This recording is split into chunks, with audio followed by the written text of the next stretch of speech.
Now, with that in your mind, I want you to contrast this mood that is created by chapter 1 of Ecclesiastes with the Apostle Paul. And I want you to notice something he said in Philippians chapter 4. Let's just contrast these two individuals.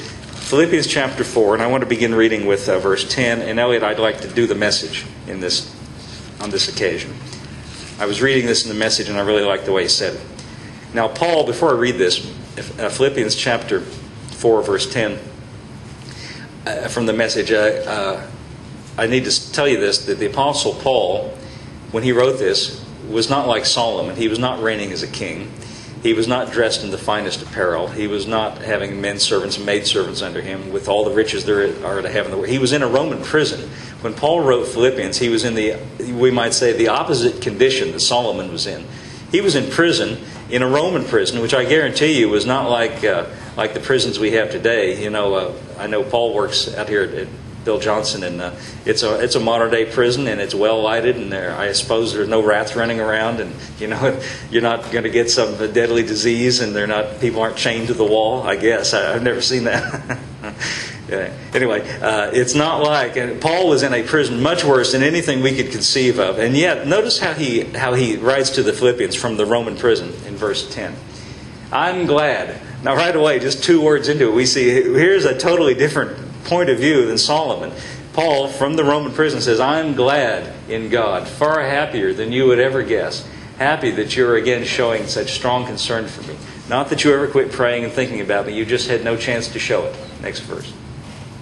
Actually, I don't have a sense of needing anything personally.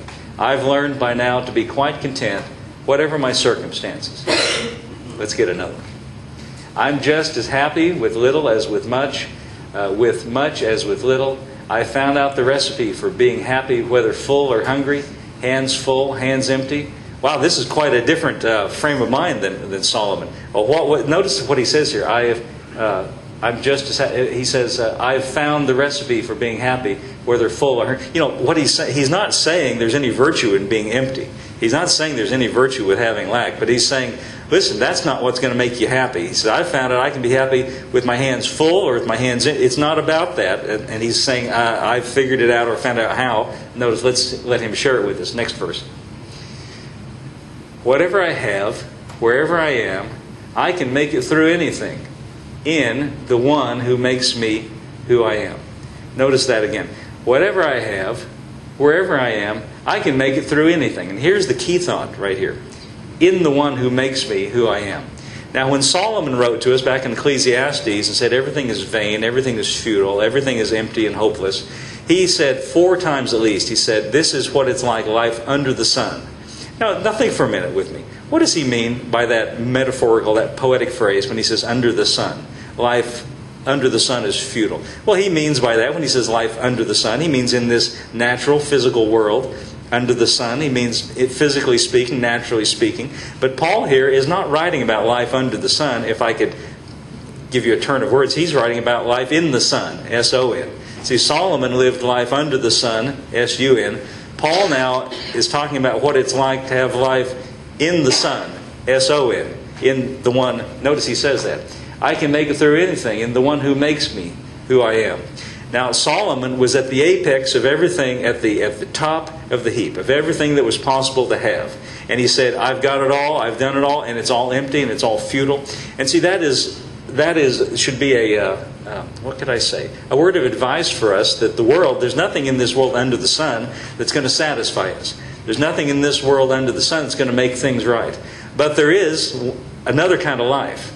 Now, notice what God's solution to it was. He sent Jesus into the world not to wave the magic wand over life under the sun and make it change. You see, the circumstances of life under the sun didn't necessarily change. But what Paul found, I just need to share this with you. This occurred to me. Look in Acts 26 just for a moment. I want you to read here.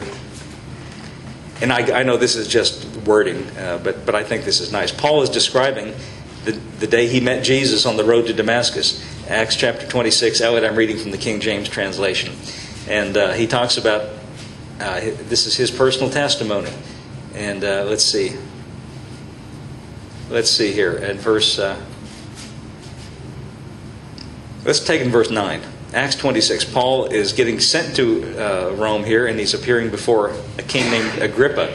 And in verse 9, Acts 26, verse 9, Paul describes the fact that he was a persecutor of the Christians. Verse 9, I verily thought with myself that I ought to do many things contrary to the name of Jesus of Nazareth, which thing I also did in Jerusalem. And many of the saints I shut up in prison, having received authority from the chief priests. And when they were put to death, I gave my voice against them. And I punished them oft in every synagogue, and compelled them to blaspheme, being exceedingly mad against them.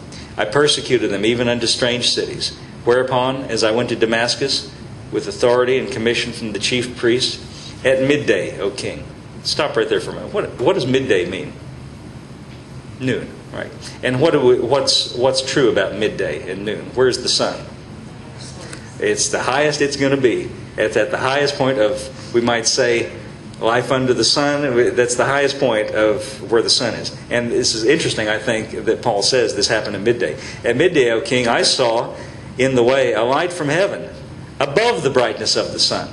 Paul saw something that was brighter than the brightness of the noonday sun. I don't think by that he means exclusively that it was brighter in terms of brightness. I think he said there's a light, there's something higher than this physical sun. This is a brightness from heaven. Notice it wasn't a brightness from in this world. It was a brightness that came from another world, from heaven. Above the brightness of the sun, shining round about me and them that journeyed with me. And when we were all fallen to the earth, I heard a voice speaking to me and saying in the Hebrew tongue, Saul, Saul, why are you persecuting me? It's hard for you to kick against the pricks.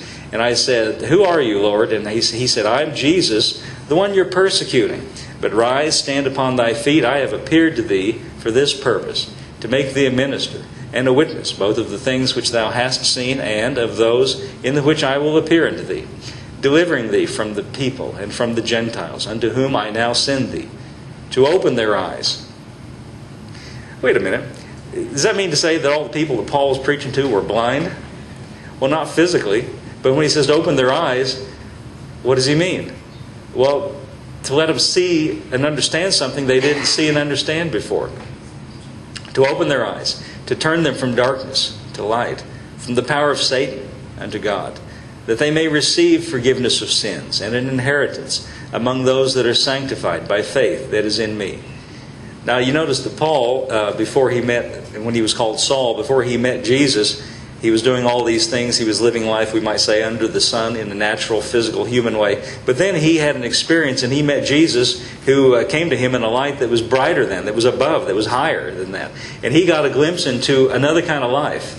And he got introduced into another kind of life. A life that originates from a different place, that's not under the sun. And you notice the effect it had on Paul's life. He said, right into the Philippians, in a bad circumstance. Let's just be honest. He was in a bad situation.